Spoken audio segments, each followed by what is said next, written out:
mean, Dan? I'd love to hear what you mean by that. Partnering with our end buyers instead of potentially assigning, working on a few ideas. Okay. If you'd like to share, we'd love to hear. Dan smiling. Here he Well, comes. There he is. There uh, he is. yeah. I got a few minutes here to hop on, and I'd love to share with you guys my thoughts on this particular topic. Awesome. Um, yeah. Just with the market adjusting and everything like that, we've definitely seen a larger pullback from our buyers. They've been hitting us with a lot of cheap shots, offers that definitely don't even make sense for what the property's really worth. And I think it just has to do with their fear of where the market is headed, where it's going, and how much money they'll shift as they either do the flip, hold the property, etc. So I think, something that I've been thinking about since yesterday, and it's funny, it just like hit me, and because I was reading a few articles, and I was listening to some data from a guy that I kind of look up to a lot is Chris Cohn, and he's been very successful in the real estate industry, and so I was listening to a few things from him, and then also I've just been hearing Ryan Pineda talk about a lot of different things, what he's looking for in deals right now.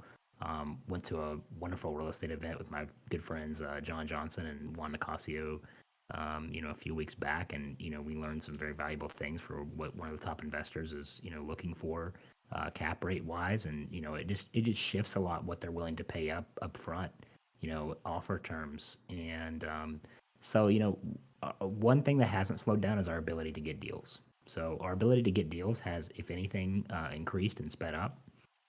But however, our ability to be able to get the prices that not only the seller needs, but also that the buyer wants, that's become the biggest issue. And I know Matt Riley's talked about that a little bit as well, is getting the terms that the buyers are looking for.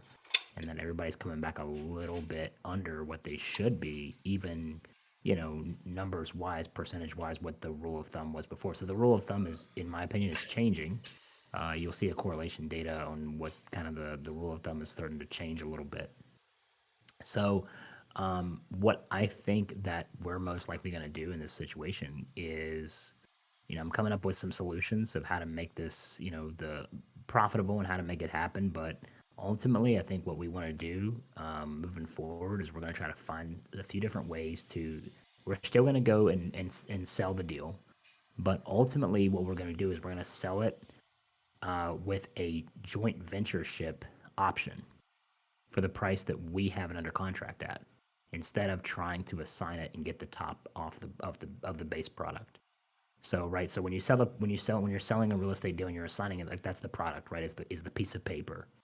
So instead of trying to sell that product and make a profit off that product, make a margin off that product, and not really knowing what that margin is going to be, ultimately, what I want it to come down to is it's going to take some time, but I want to create a pipeline of deals that are essentially going to be a joint ventureship partnership. So essentially, we'll close on it with the end buyer. So the buyer will essentially fund the deal, close on the property, and move forward with the necessary exit strategies of what we want to do with the buyer, and then essentially based off of what they want to do long term, we'll come up with some terms and solutions of how to eventually exit off of that joint ventureship with the buyer once they have made their profit off the deal. Can you give us an example of that?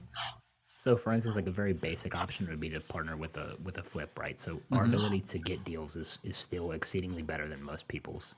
And so a lot of this is like buyers have a hard time just finding deals. We can still find the deals.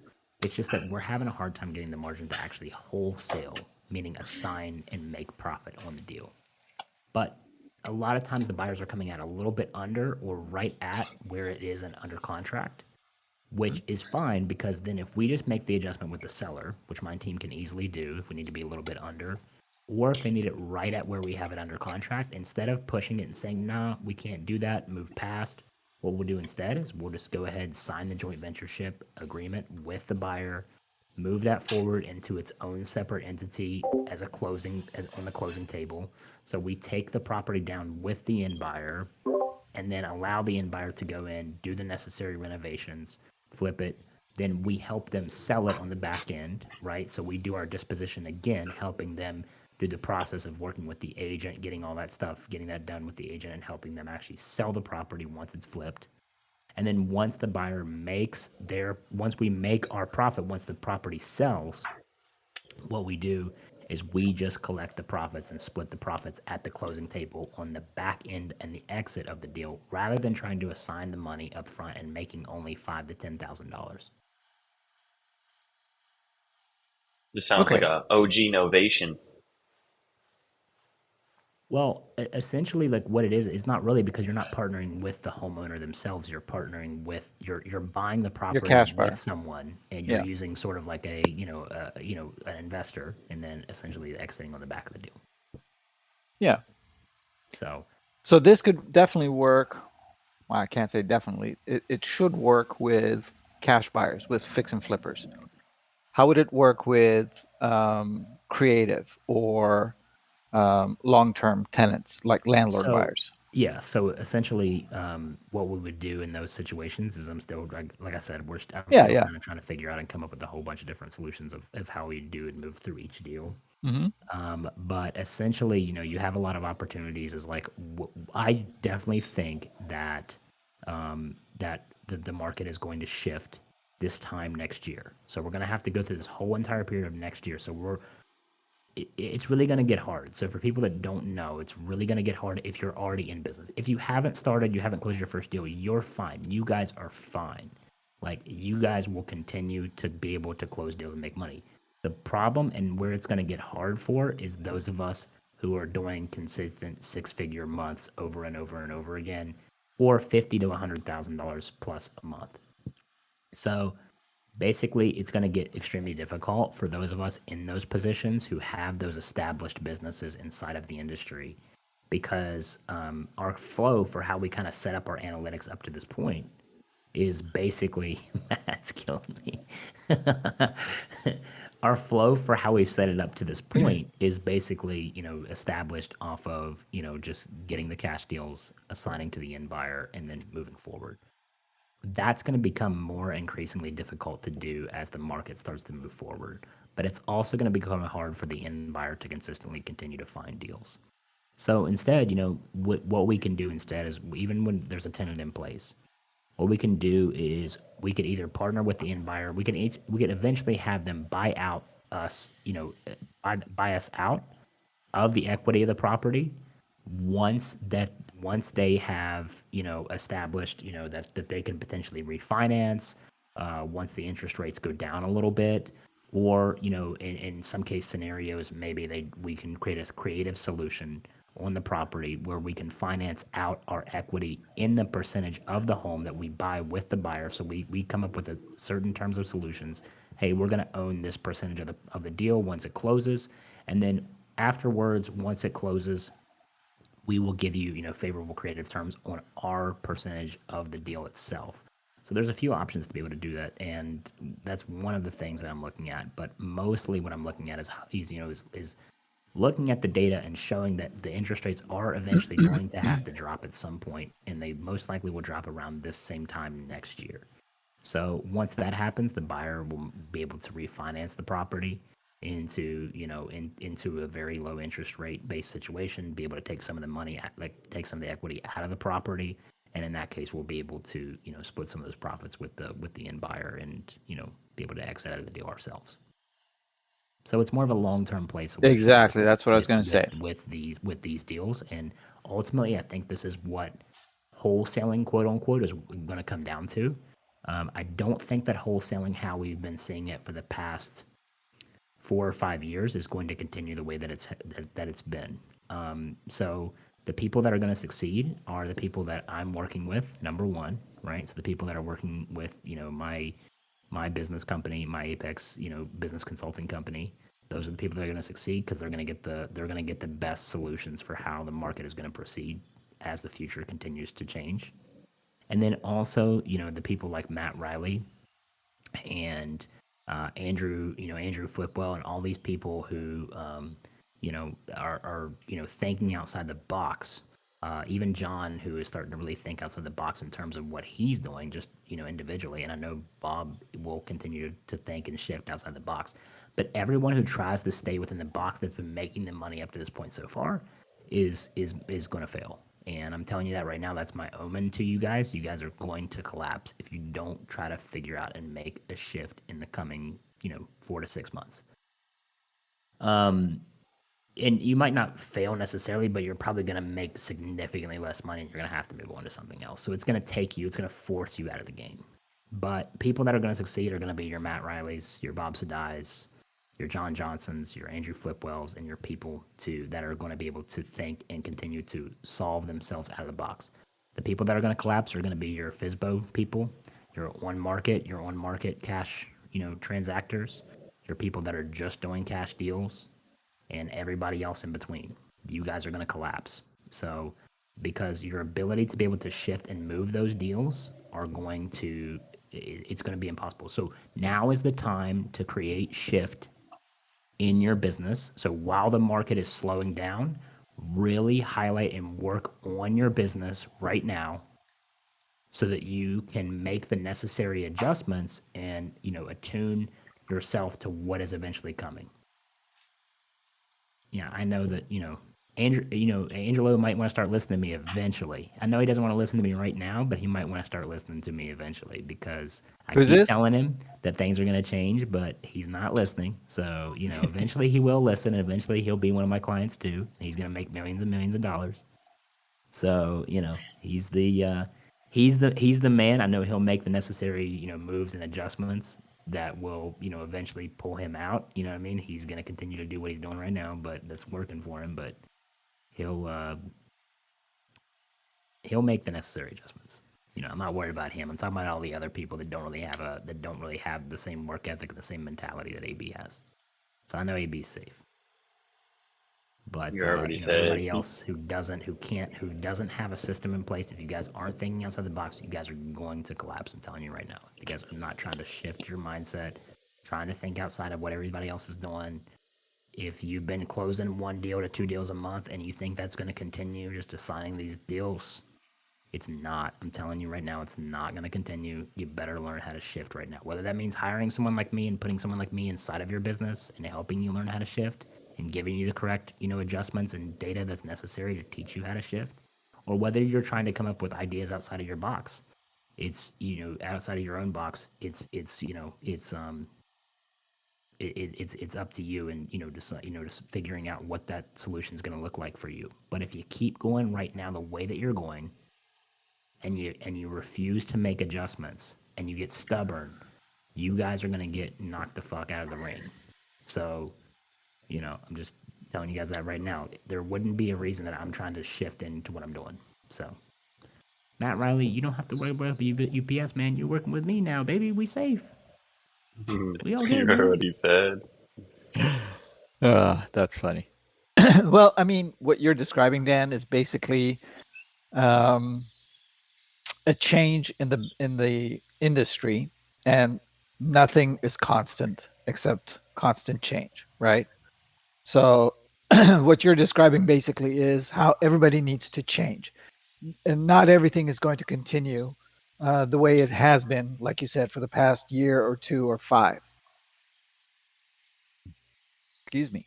Right. And so, this is part of the game, and it's not just the Part of the real estate game. business. It's for It's any everything. business. It's Yeah. any business. Okay. If you don't adapt with the change and move, and that's why you always need to be looking and researching and looking at the data. That's what Dan is talking about. You know. So I 100% agree. And now that Matt has you in his corner too, I guess he doesn't have to go back to UPS, and he can just make sure he's got enough hair to show off to everybody He's else like also in a me. new corner of his house today too. I see that. Yeah, he's He changing changes. He places. changes. He changes. He changes consistently. Yeah, he's showing He hasn't off his figured You out. saw new you saw He how house. he hasn't did the figured out where little. the. He hasn't figured out where the feng shui is in that house yet. I gotta paint uh, this wall, or I gotta paint this wall, or do something because this is starting to. Let's get a I look sign. like I'm in like. Kind of look like you're in kind Rinse of an and insane repeat asylum right behind now. you. Yeah, I look like either an insane asylum or like I just rented a room. So like this just looks like a movie set, just like a made up, not even real. Um, but yeah, we don't have to carry it on. But I do agree with what Dan is saying and obviously everybody else. And I think for me, doesn't feel good because what I was feeling is correct. And that doesn't feel good because the feeling I had was that the market was shifting on our side. Obviously, we all knew the market was shifting, right? Interest rates have been increasing and in most markets there's been a decline. So it's not news. But again, I thought that it was not going to affect our side of things as much as it has on the wholesale, creative, wherever you want to call it, side of things. And it has. And I've talked to a couple people now that are doing volume similar to mine, and they're experiencing the same things. And so, and hearing Dan say that. So, yeah, it's just one of those things where you just have to, I mean, you have to stay in front of it. Again, I was slightly around during the 08, 09 when the market crashed and things were brutal then. And talking to individuals, investors at that point, that just got annihilated. And not saying that this is anything like that, but just in terms of knowing and identifying certain markers and being able to pivot appropriately. Like there were so many people at that time that just I don't know, man. They just thought that life was going to be like that forever. They never paid attention. They just got in some good deals and they were like, "This is great. Life is awesome." And then they just continued to do what they were doing and just never paid attention and got caught with their pants down. And then got caught so bad that there was no getting out of it. And the only option was to let properties go. Like people were just walking away from properties then. It was crazy. So again, not saying that this is like that at all, but just constantly, you know, if life is good, just make sure you're always looking at the data, always looking at the stuff. What can you always be doing to improve? Are you doing the best thing that you could possibly do? And in moments like this where the market is shifting, okay, even if things are temporarily working now, what can we do to make it better and to make it more reliable if the market does continue to slide? So Yeah. I think that's where we're at. And I like some of the ideas that you brought up. And that's kind of what I was talking about yesterday, which is like I've just been brainstorming at night trying to figure out like, all right, you know, for the longest time, investors, for me, like as an agent, even like when I first started out, because I already was an investor, I already understood it. I was like, all right, investors are going to be my bread and butter. Investors buy when the market's great and when the market is shit. You get a couple good investors in your pocket, they buy multiple times a year, you're good.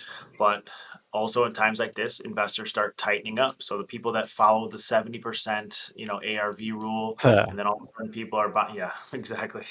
And then now all of a sudden people are buying at 65 and 60. So the margins start tightening up and people start, so you got to be able to pivot. So that's what I was talking about yesterday. Like, all right, I want to start going after owner occupants. I want to go after both. And I want owner occupants to be a part of that pipeline as well, because um, I just can't keep chasing the same people. And if those people are taking a seat on to me, most investors are mom and pop investors, like I talked about yesterday. Those are people that own 1 to 5 properties. So those are the people that like right when the market started increasing in interest, all of those people were like, I'm gonna sit on the sidelines until so most investors are just small time and they don't know how to even handle these types of markets. So I need to go after owner occupants who don't necessarily care and they still want to buy, and we need to make it as affordable to them as possible to be able to get rid of these deals. All right, AB, chill. Oh, you're talking about Dan? Yeah, no. Dan's background is worse than mine. Yeah, I'm on the top of the mountain, like John Dan's said. in I'm heaven. sorry about that. I look Yeah. like I Dan's, belong here with this. The colors are just matching everything. Dan's sitting in heaven right now. Yeah, I already, yeah, I'm coming at you guys from the future, actually, and that's why I'm sitting here. He's in one of those Yeah, no, I mean, Elon Musk hyperloops.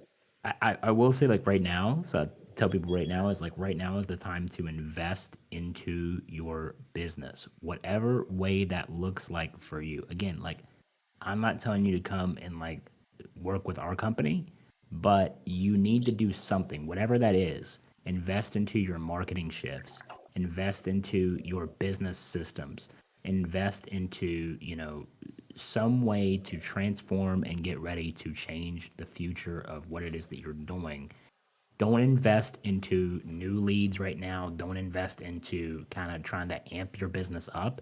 Invest into creating the most optimized version of what you are currently doing and running. Make sure you have top-notch employees. Make sure you have the best format and everything in place to be able to handle the changes and everything that is shifting and coming in the future. So, I mean, there's in every industry, like Bob said, everything changes eventually. For instance, when it comes to the medical and, hormone replacement therapy situation, that industry has changed significantly, and all the people that are still doing brick and mortar based businesses are getting absolutely crushed by those of us in terms of numbers of those of us who are doing, have now shifted over to telemedicine. But also the regulations have now continued to change for people doing telemedicine. So you have to be able to have the right people in your corner to be able to tell you how to shift to handle the regulations that come in with those waves when the DEA makes their new regulations, when the FDA changes what it is that they want you to do. So it's like you got to have the correct people in place. My clients, when in terms of the clinics that I'm currently working with, they will continue to make the necessary adjustments to stay above the regulations. I work with one of the best attorneys in the country in terms of staying on top of the medical regulations inside the United States. And in terms of just drug usage and all those different things, he's like the number one guy above everything else when it comes to schedule controlled substances and all those regulations. So he gives us the background, and then we're able to implement that into the people that are now working with us. So those people that are continuing to do those types of businesses are the people that don't know the regulations that are coming, and then all of a sudden they just get slapped with it in the face, but they haven't known this whole entire time that it's being pushed through legislation, that it was being pushed through Congress, that there were these wheels turning in the background. You have to do the things that are necessary and stay on top of everything before it gets into the fold, because by the time it gets to you, it's too late. By the time the regulation is put into place and then you go, oh wait, I have to shift, it's too late, because now you're going to have to do what everybody else was doing who was ahead of the curve. You're going to now spend your time while they're out there making money, and now your business is going to be not just hindered, but it's going to be shut down for those times that you're doing it. So start making the adjustments while you can still make money off of what you're currently doing. Whatever it is that you do, start making the adjustments inside of your business while you can still make money with the basics, with what's been working, because you don't want to try to shift and make the adjustments when you're forced to, because by then it's too late. So you want to stay ahead of the curve. You want to stay ahead of, the regulations and whatever your industry is. So that way, when it finally comes to fruition, you're like, oh man, I was prepared for this. All you guys that weren't prepared, that's fine. I'll take your business, I'll take your clients, and I'll take your money. And then they're going to fall apart, and you're going to continue to now shoot up, because whenever those waves come, businesses, other your competition collapses. And that's great for those of you who made the adjustments during while the peak was rising, right? So while you were staying ahead of the curve, making those adjustments, by the time it gets to the climax, right, and actually it comes to fruition, everybody else collapses. The competition collapses, and now those customers have nowhere else to go because they still need the service. So they have to now come to your company. And then you're like, come on, I'll take care of you. I got you covered. Well, we got Eduardo on stage. Hey. Man, Oh, with the Look camera. out. Look out. Oh. hello. I just want everyone to know, hold on, Eduardo, before you even speak, this is monumental. I've seen Eduardo one time, and that's when he bought my portion of my portfolio, and he had to get a notary, and it was a virtual notary, and they recorded the whole thing and they sent it out. That was the only time I've seen him. So this is monumental even for me. We speak every day, all day, and this is the second time I've seen him. Yeah, I mean it's a bit weird because I'm not a U.S. native speaker. I listen every day. It's a little bit hard for someone that is not native. Catch up and have the balls to to talk in middle of all of other investors. But what John invited me, so I won't say him no to him. So I asked and well, I have a meeting probably today or tomorrow with some friends here in Argentina, and they are investors, big money, $10 million net worth, multiple buildings each one. And I mean, they are friends, so it's a bit tough joining a friend into your investment journey. Things can go wrong. I bought my first wraps and creative financing only 4 or 6 months ago. As well, I think that it's also a very good opportunity for foreign investors because usually I got a friend that got a condo in Miami and he had to put 30% down, and the interest rate is like 1 point above of the US citizen interest. So if now for a US citizen it's 7.5, they are asking 8.5 or up to 10%. So I want to explain these new exit strategies, the wrap. Already they know the long-term rental, the Airbnb stuff, but it's like all this creative stuff is even new to US citizens. Imagine for a foreign investor. So I know that there is an opportunity here, but I want to explain it well. I mean, the wrap and the lease option, what are the difference? I know that in some case you forget about the appreciation of the property. That's the bad side. That he can maybe refinance in 3 or 4 years later and pay your debt, and your cash flow is gone. You have to look where to invest that money again and again. But well, I want to come up with all the creative wrap and lease options to them today or tomorrow. So, and also I think that it's going to be good to the people listening us understand the difference. All right, guys, I And gotta get back to just work. I before appreciate you guys.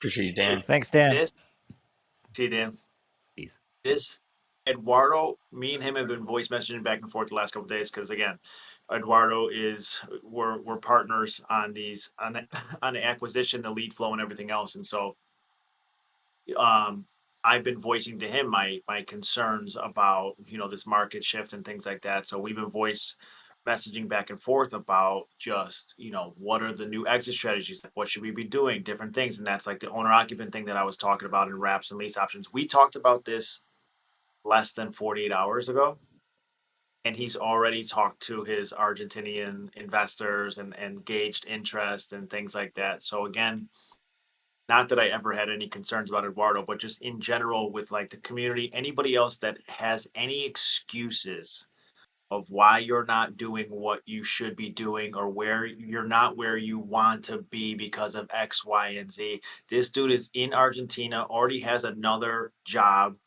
just started getting into US based real estate not that long ago. He's doing it creatively. He's got condos in Miami. He's got portfolios in Illinois, all done creatively, sub two. He's learning about lease options and wraps on the go. I mean, again, it all comes down to intention and you just putting in the work. This dude, at times where I'm like, hey, and I'll tell him something, and he's like, all right, let me go to work. And then he'll just work during the night and figure out the solution and get it done. And it's just like, if you want to be where you want to be, put in the work and do what you say you're going to do. Don't make excuses. So again, you got people that come up here on a day-to-day basis that are speaking and telling you their stories and telling you what's going on, and yet you still want to come up with excuses for yourself on why you're not where you want to be. And it's insane. So I think the main difference for me, and Bob can, obviously touch on this as well, for wraps and lease options, wraps usually are more long term. So you're obviously wrapping new terms around the existing terms. And usually a wrap is a longer term situation, like an owner occupant long term.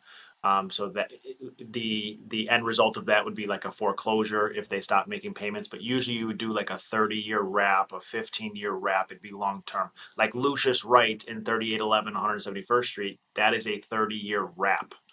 So he is a 30-year, like it's as if he went to the bank and got a 30-year mortgage. So I have him for 30 years at whatever it is, $165,000 at 9.5% interest. If you only owe $100,000 on that property, maybe a little bit less. So you have a note for 165 at 9.5%. You're at like 4.5% or whatever the interest rate is on yours, and only $100,000. So you have that equity spread there. Plus, you're paying your principal balance down sooner and quicker than he is because you're at 4%, he's at 9.5. So that equity spread over that period of time will eventually get bigger and bigger. Where lease options usually are shorter term, like a 12-month lease option, a 3 to 5 year lease option. Like Texas has, I'm learning Texas regulations more and more because we're doing a lot of business in Texas, especially if this is going to be our exit strategy. So Texas is a lease option state, and there is regulations that there is a maximum of 6 month lease options. Now, there's ways to get around it. There was a guy I talked to the other day who has 125 properties in Texas, all primarily lease optioned in reps. So what he does, I have to talk to him. And Shesker Group is a title company in Texas that primarily does creative and subject to.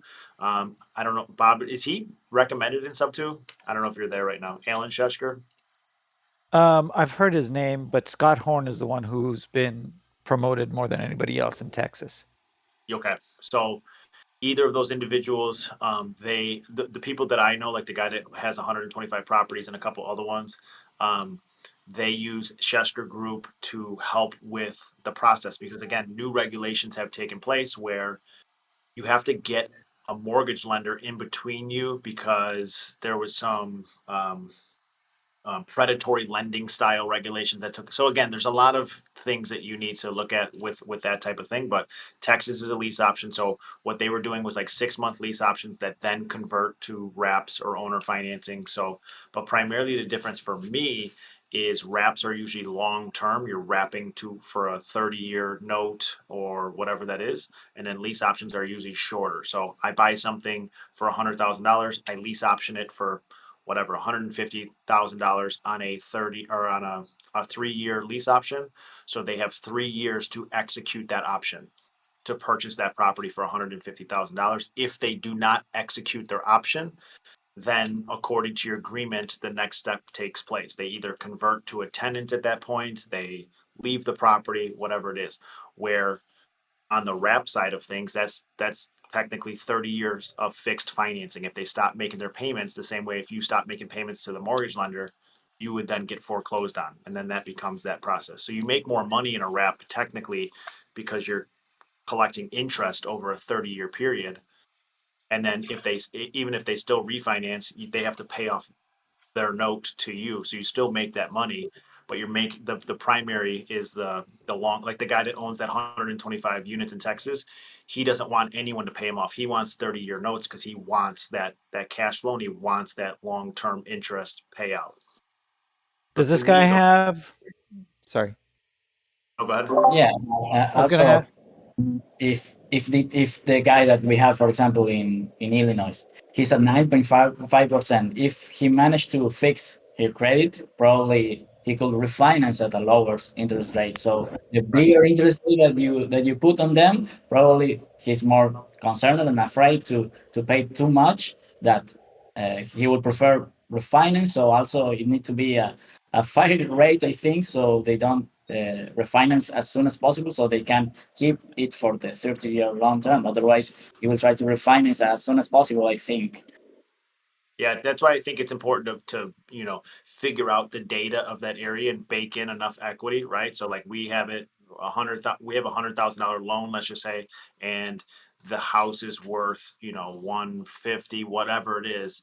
But again, like for lease options, I like lease options or the idea of lease options. Let's just say a 5 year lease option because if I have a property for $200,000, it's worth $200,000 today. my lease option purchase price is not going to be $200,000 because they're not purchasing the property today.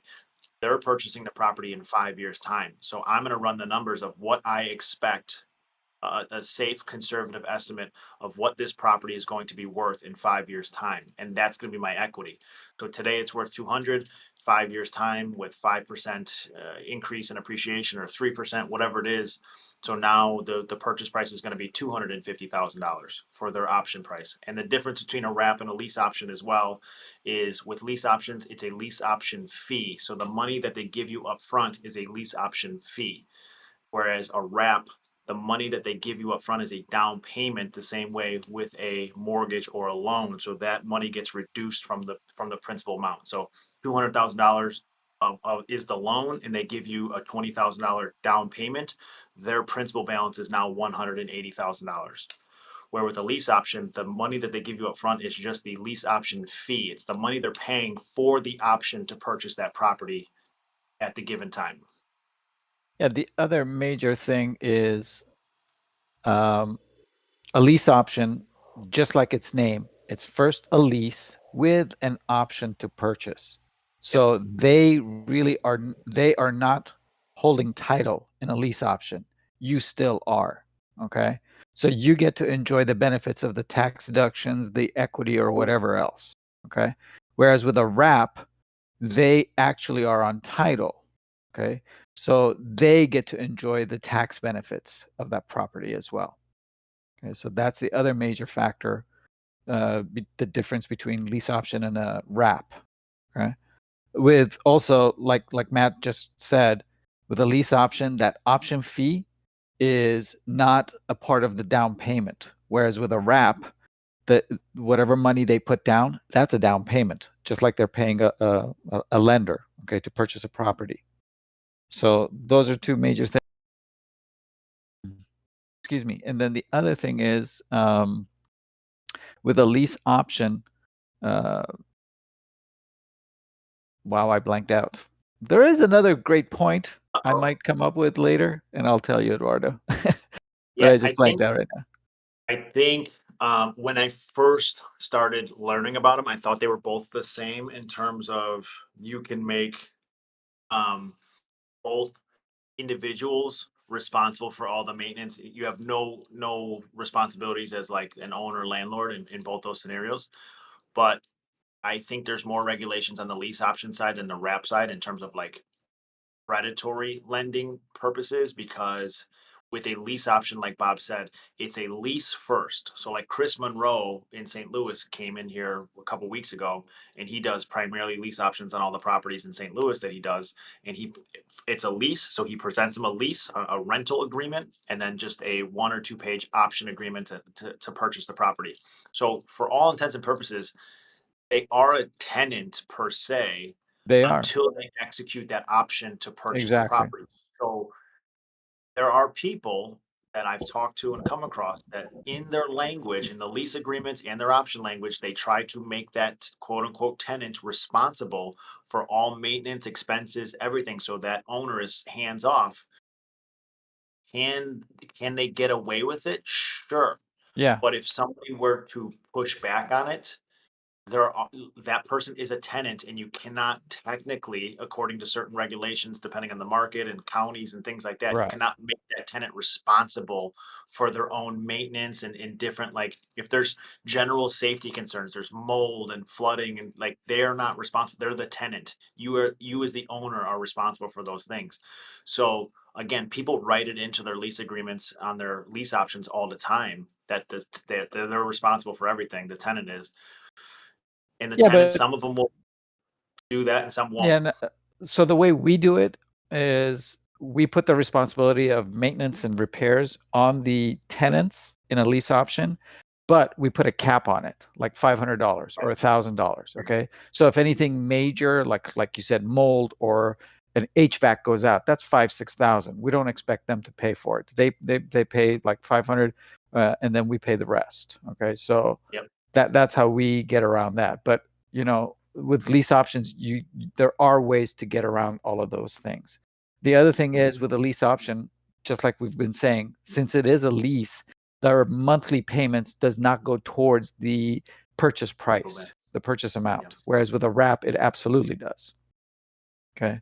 So that's another factor that you need to consider. Yeah, like Well, a lease option doesn't. Vacations.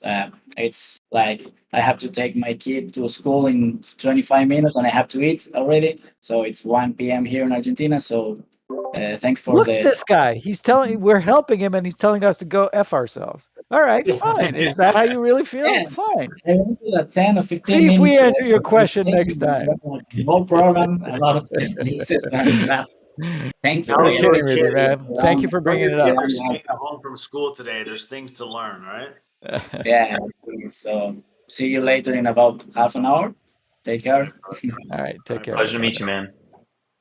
But no, I think these are important conversations, and I think prior to this, I think it was something that was only specific to some of us that are doing certain things in our business. But again, with the market shifting and everything else, I think it's in everybody's best interest. Where I think it's during COVID, right? Like when the market was 2 to 3% interest rates and it was on fire. Like everybody was a genius during COVID. Every real estate agent was a genius. Every investor was a genius. Any investor could go purchase almost any property and make it cash flow. It's almost impossible to not be able to buy a property and get 2.5% interest rates on it and not have it cash flow in some sort of way.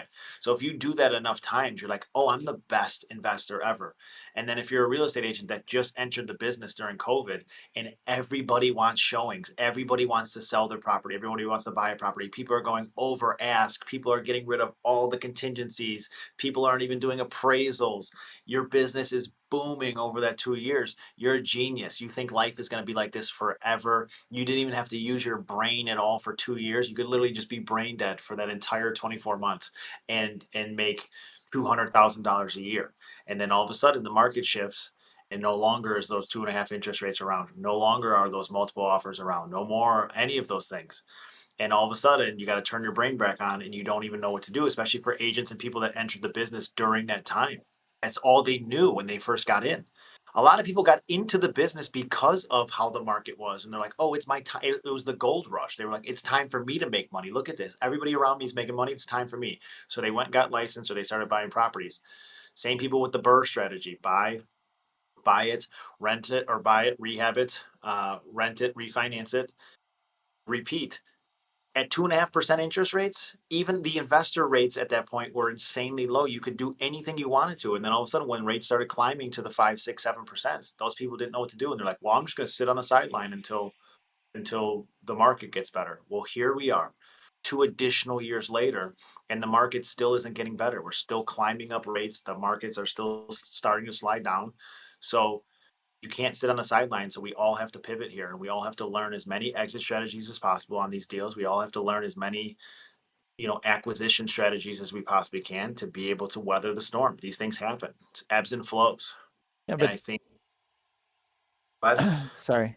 I was just going to no, add, I love the COVID example that you brought up, and I think Dan did too. It's just,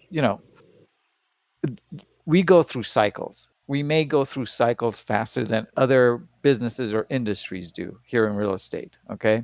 But like you said, right before COVID, like when was that? March 2020, when everything shut down, right? Everything was hunky dory. Everybody was doing great.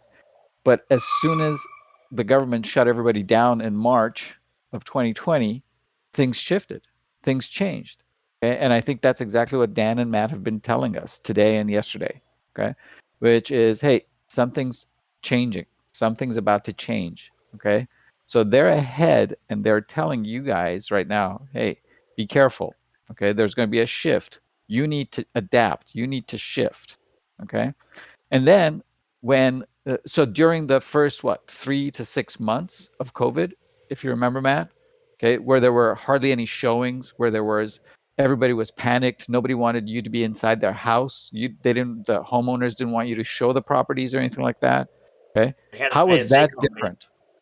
I had What's an that? ISA company at that point where we had clients. Obviously, most of our clients were real estate agents, and that was like the same feeling that I'm having. Not relatively the same feeling, but I was talking to my ISA guy at that point, and I was like, dude, 90% of our clients are real estate agents, and none of them can even do showings right now on any of Yeah, their listings. None of them yeah, can, like, how are we going to continue to make money in this business if our clients cannot do their jobs? Like, what are we going to do exactly. here? So, Yeah. yeah. So, but then things shifted again. Okay. Then, especially in 21, I think it was like close towards the end of 2020. Okay, when things started to pick up again. So we go through ebbs and flows constantly. Probably, like I said, more in real estate than other businesses because we're so dependent on what's going on as far as the economy is concerned, what the government is doing, all that stuff. Not that it should affect our, I mean, it does affect our business, but if you know what's going on, you know how to adapt. And I think that's what Dan and Matt have been trying to tell everybody today and yesterday. So Yeah. just be aware and know how to adapt. That's the name of this game. Okay. And just like what Matt just said right now, you got to learn different ways of closing, different ways of wholesaling, different ways of exit strategies, different ways of everything, different ways of finding properties, even perhaps. Okay. So it all varies and depends on the cycles that you're in and where you are. But guess what? It's another cycle. Okay. That it's going to pass. But what matters is, are you going to survive? Are you going to die? Or are you going to thrive? That's what you need to commit to and understand and learn. Okay. If you're going to die, okay, make as much money as you can right now and get out. Okay. Mhm. That's what 60 to 70% of people do. Okay. That's why we have so many realtors. Yeah. Here in Orange County, California, I believe the Absolutely. number is like crazy. It's like, I can't even remember how many thousands of agents there are. Okay. But they're all like part time. Okay. They're all like, oh yeah, I'm a waiter, and oh yeah, I do some real estate as well. I do real estate as well. Well, which one is it? You know? That Um, is true. That is true. That's always like and that's what I'm saying. Like, people get into real estate because they see it on TV and they're like, oh, I could just do it part time and make six figures. Like, it's super easy to do. So yeah, yeah, you'll go into a restaurant in LA and they're like, oh, I'm a waiter and I'm a real estate agent. It's like, yeah. It's okay, either that or I'm an actor. yeah, that too, that too. So yeah, I mean, but those are like 60% of the people. Okay, then there's another 20% that are just, I'm sorry, dumb and stupid and don't get it, and are just going to do the same thing. No, nothing's changing. No, everything's the same. No, I'm going to continue doing the same thing, and they're going to die. And then there's the last 10%, maybe 10 or 20% that are like, okay, good morning, baby. Hey, how am I going to change? Okay. Do I have a Dan in my corner? Do I have a Matt in my corner? Do I know what to do? Okay. What do I do? Where do I get help from so that not only do I survive, but I can thrive and make more money? Guess what, people? Warren Buffett didn't make most of his money during good times. He made most of his money during hard times, bad times. He crushed it in 2007, 2008. He absolutely killed it. Okay. When everybody was dying, when everybody was losing their pants, that guy made billions. And that's how he did it. Yep, sell when everyone's being greedy. Yeah. And be greedy when everybody's selling. Yep. I mean, that's yeah. Again, it's just one of those things where I don't know. Yeah, pivoting is key, and again, for people that are just starting out, you got to be. That's why it's so stupid and cliche, but KYS, man, like, you can't stick to the same algorithms, the same things. You got to keep your swords sharpened and be on top of the data and what's going on in the market. You can't stick to that generic 70% ARV at all times. You're going to be locking up contracts too high, because the cash is expensive. The more that these rates go up, cash is expensive. And it's going to continue to get more and more expensive. You make money on the purchase. If you're not buying at deep enough discounts, nobody's going to buy these deals. Most people that are buying in cash need to at some point refinance and get their money back out, whether it's with a Yeah. private money lender, a hard money lender, a traditional bank, anybody. And if that borrowed money is at 8% and higher, I need to buy steeper and steeper so I can actually get money out of this property and make it make sense. And if you guys are not paying attention to what's going on in the market and where the numbers are, you're going to be just spinning your wheels. And then you're going to be in here every day bitching about, how, again, you're not where you want to be. I'm not getting the contracts. I'm not getting buyers. Nobody's buying these deals. I'm not bitching about it. I'm trying to figure out the next best step of what to do. I just lost out on a $25,500 assignment on Friday, whatever day that was. Gone. But it's fine. It's not fine, but there's lead flow here. And I have to fit because that's the writing on the wall. That's already what I've been seeing. And now that was like, okay, that's the final one. That's not going to happen again. What are we going to do to make sure that doesn't happen anymore?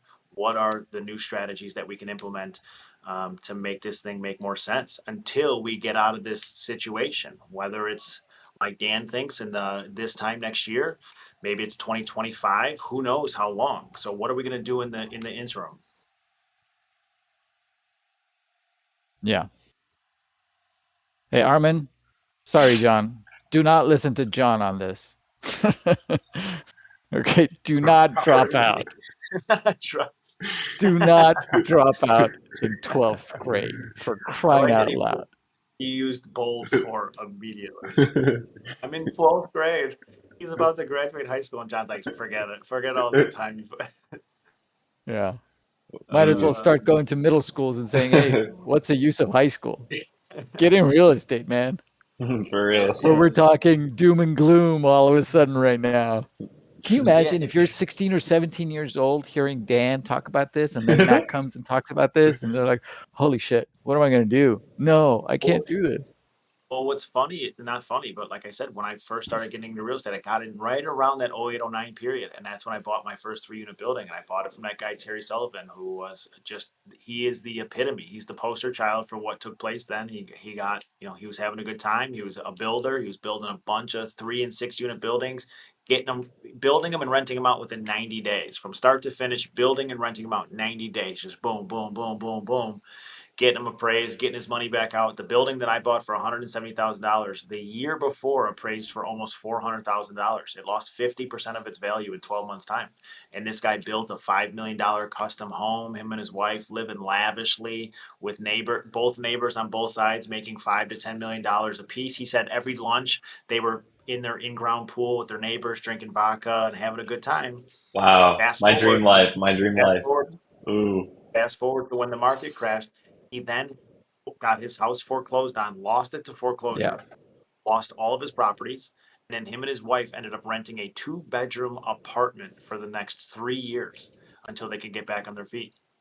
And this, again, this is completely different from that scenario, but having those conversations with him as a young investor and you know, I was like, wow, I was happy. I was like, I got this building for half off basically. Like it's crazy. Like this guy, I don't know what happened to him. Like this is crazy that this happened. And now I see. Now it's fast forward 10 years later and I understand how those things can happen. And that's why it's so important to be paying attention. It's so important to be a part of these types of communities where you have people telling you, they're telling you right now to your face, the market has shifted. It has been shifting. It is shifting. It is going to continue to shift. And if you're not paying attention, you're just showing up and watching a podcast every morning, and that's what you're doing. And if that's all you want out of this, that's fine. But if you're really trying to do this business, people are telling you, and you need to take action. Armin, let's not start this with Dan again. Just drop it.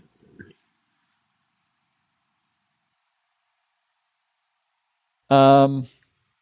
Coca-Cola cafes. Oh, Ooh, You want one, hey, Matt? I could bring one.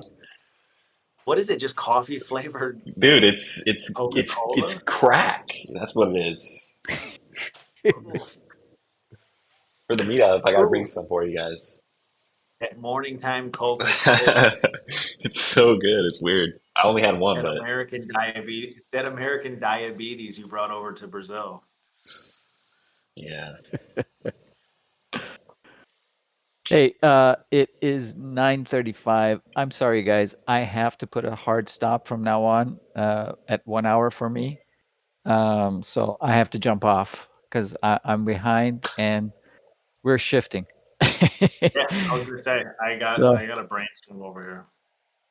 yeah, it was great being with everybody. This was a great conversation as always. Thank you, Matt. Thank you, John. Thank you, Dan. Appreciate you guys. I'll see you guys tomorrow. Have a great day, everyone. Thank you, Bob. Ladies and gentlemen, if you have not already, please consider inviting somebody you think would benefit from being in proximity with us. These are the types of conversations that can literally change your life. You need to be in proximity with power players. You can find those people here at REI Rev. Send them that link, discord.gg/REI Rev. We need some outro Peace. music.